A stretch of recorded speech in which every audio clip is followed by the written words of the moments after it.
Hi everyone, I'm the Limitless Librarian and welcome to my May reading wrap-up. I've got 16 books read this month, so as usual I'll be ranking them from worst to best. So let's get into these bad boys. There's quite a bit of diversity in what was read this month, so let's have a look. So number 16, the worst book I read this month was Playing Beatty Bow by Ruth Park. This one I really just didn't enjoy it. It's a kid's book where the protagonist, Abigail, travels back in time to the Victorian era Sydney and stays with this family while she figures out how she's supposed to get back home to the present. And I just didn't really enjoy it.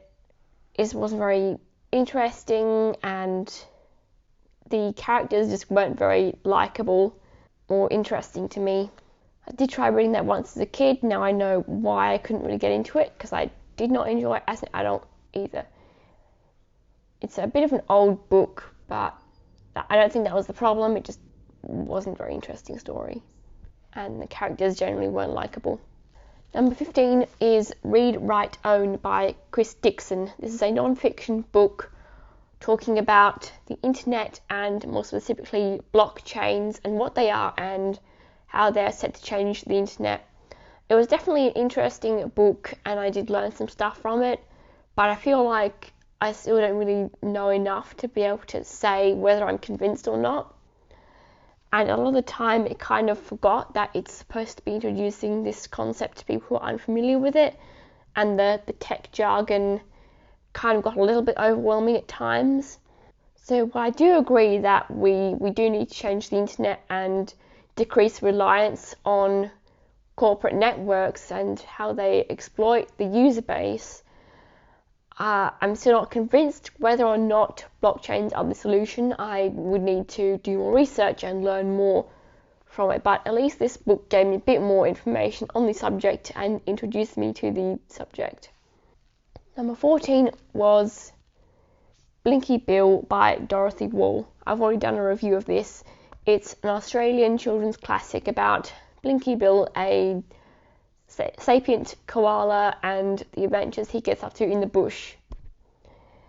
I thought it was fine. I could see why it's a classic and I really like the illustrations in it, but it has aged a bit poorly in some respects, and the character of Blinky Bill is kind of a jerk and he is not really held accountable for his actions as much as he should be. But all the same, I do understand why it's as much of a classic as it is. Number 13 is The Lost Symbol by Dan Brown. This is book 3 in his Robert Langdon series, and it's my least favourite of them so far. I don't think it's as strong as Angels and Demons or The Da Vinci Code. A lot of the time it felt like nothing was happening, and the sort of revelations at the end didn't feel as significant as the other two. It didn't feel like it had as much of a plot going through the book, or it was as fast paced as the first two books. And a lot of the time it felt like everybody else was kind of solving a lot of the puzzles and giving information to Robert Langdon rather than him actually working stuff out himself, which he was doing more of in the first two books. It also had this idea of noetic science going on, and it didn't really do much with that. They didn't really tie into the central plot of this whole Masonic mystery as much as it really should have done, you would think it would have done. And I was more interested, honestly, in that noetic science aspect and how that would potentially tie into the plot than I was in the Masonic stuff, because that just didn't feel like you could feel like it wasn't really going anywhere. And like I said, Robert Langdon wasn't doing a lot of the working out. He was relying too much on other people to tell him stuff compared to the other two books. Number 12 is Just Tricking by Andy Griffiths. This is another one that I started reading as a kid and couldn't get into, but unlike Beatty Bow, I actually did enjoy this one. And I was even surprised that some of the stories here actually had some kind of wholesome endings. There was this one about Andy getting stuck next to this lady on a plane, and that ended really wholesomely. I liked that one. And I also liked the Christmas one too. So it's definitely not my favourite Just book, but I think it's actually definitely a good one. It's better than Just Crazy, which I read in December and found was kind of weak. I think this one was pretty good. Number 11 was My Mum, Tracy Beaker by Jacqueline Wilson. This is the fourth book in her Tracy Beaker series, and unlike that trilogy, this is a time skip. So the trilogy focuses on Tracy Beaker as a child in the foster system, and this is Tracy Beaker as an adult, and it's told from the perspective of her daughter Jess. So I found Tracy Beaker herself more likeable as a character as an adult, which makes sense because she grew up and grew out of some of the annoying tendencies that bothered me in the trilogy. And Jess Beaker is good as well. I liked how it explained why Tracy Beaker is the kind of parent that she is and some of the decisions that she makes, and how it explains why her and also other characters' actions are influenced by their tough childhoods. However, the central plot line with her new boyfriend Sean is kind of frustrating at times because, a bit of a spoiler, he's got a big case of nice guy syndrome, and Jess understands what's going on and sees all the red flags, but Tracy just won't listen to Jess or take her on board. And I feel like as a parent, she should really be listening to her child more when she's considering bringing this new partner and like potential step parent into her kid's life. I feel like she should be listening to Jess and taking her thoughts on board and feelings on board more than she does. It definitely drags on a bit. This thing is 400 pages and I don't think it needed to be. But I still like how it explored, like I said, the adult characters and how their childhoods that we saw in the trilogy influenced who they became as adults and humanized them. I believe we're up to number 11, which is You've Reached Sam by Dustin Tao. This book is about a teenager named Julie and her boyfriend Sam who just died, except one day she tries ringing Sam's phone and he actually picks up from the afterlife. And so it goes through how Julie grieves and processes Sam's death while also still remaining connected to him in this way, and how that affects her ability to move on. And so I thought this was an interesting and unique book, and I liked the way the side characters were handled and how it explored her interactions with them.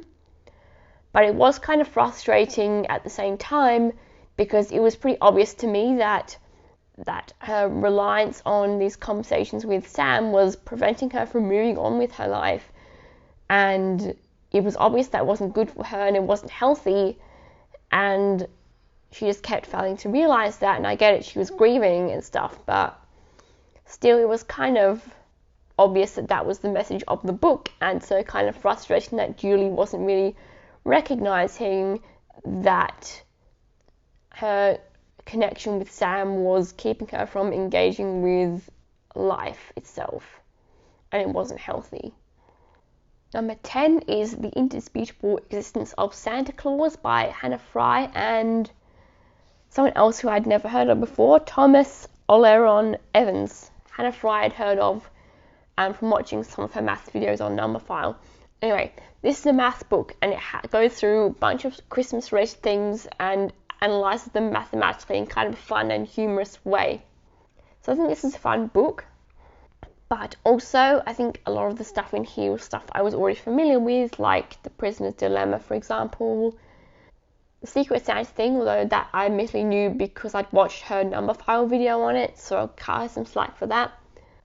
But it basically applied a bunch of quirky mathematical things to Christmas situations, but I kind of wish some of them had been a bit more deep and complex than they were.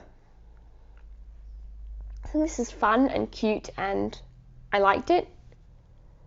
It just didn't quite challenge me intellectually enough. I think we're up to number 9, and that is Paddington Abroad by Michael Bond. This is the 4th Paddington book, and I've read 2 more this month. This one was my least favourite of the ones that I read this month, simply because the stories weren't as good as the other two. But I think it's still good, it's still fun. In this one, Paddington and the Browns go to France on holiday and stuff happens. Although, like, the first 2 of the 7 stories are before they even go. I think the stories in this one weren't as memorable as other Paddington books, but also it's Paddington, you can't really go wrong with Paddington. So apparently we're up to number 7. That was number 8. I miscounted somewhere. So much for not being mathematically challenged enough by the Christmas book. Number 7 is the Bachman books by Stephen King. And I've done reviews of all of the novellas in this collection, so I'll pop links to those in the description. This is a collection of 4 novellas Stephen King wrote under the pseudonym Richard Bachman, and it was honestly kind of a mixed bag. It contains Rage, The Long Walk, Road Work, and The Running Man. The Long Walk and The Running Man were both pretty good. They had a similar concept of a death game show in a dystopian setting, but they handled it differently and emphasised different aspects of the story and the setting, and I liked them. Rage is very controversial. I've done a video discussing that, as I said. And Road Work really let this down.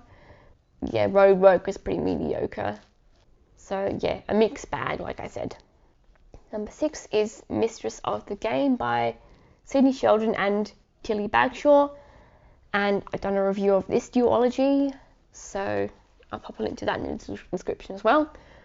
This one is a sequel to Master of the Game, which I read last year, and is one of my best books of last year. So this one picks up with the generation of the family that comes after all those ones in that book, and it was fun.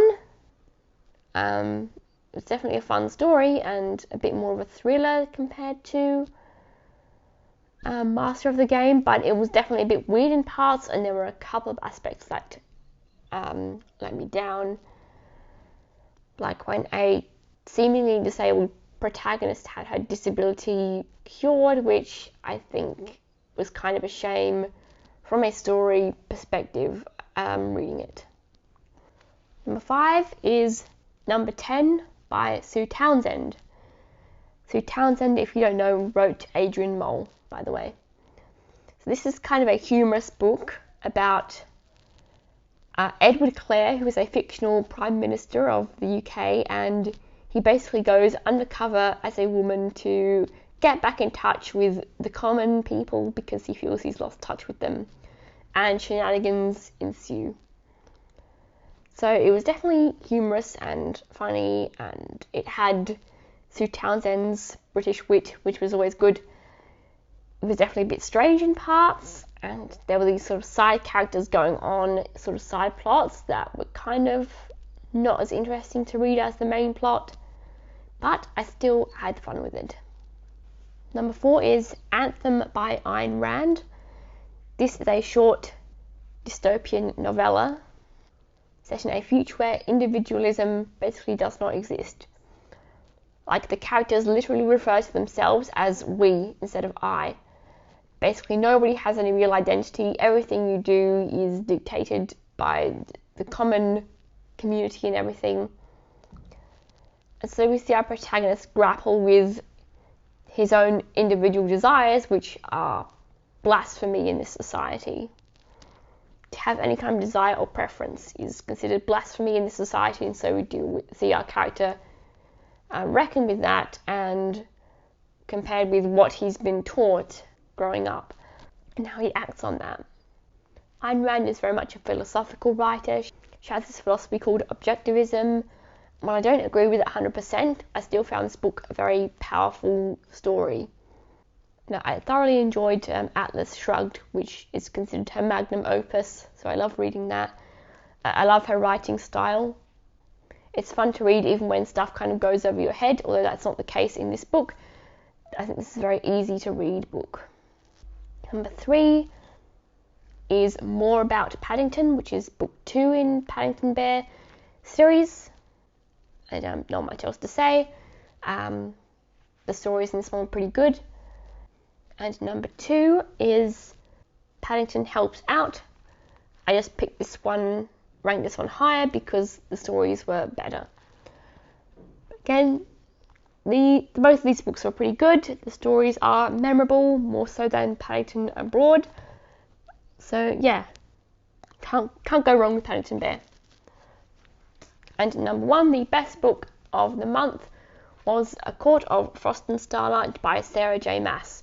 This is a companion story to her Court of Thorns and Roses series, and it basically centers on the night court at the solstice, which is basically their version of Christmas. So I read 2 Christmas books in May. I don't know how that happened, it just did. But it was honestly just a very wholesome, cozy sort of story, at least for the Akatar universe, because it has a bit of a reputation for, if you know, you know. And there is a little bit of that in this, but yeah, all the whole, it just felt good and cozy, honestly.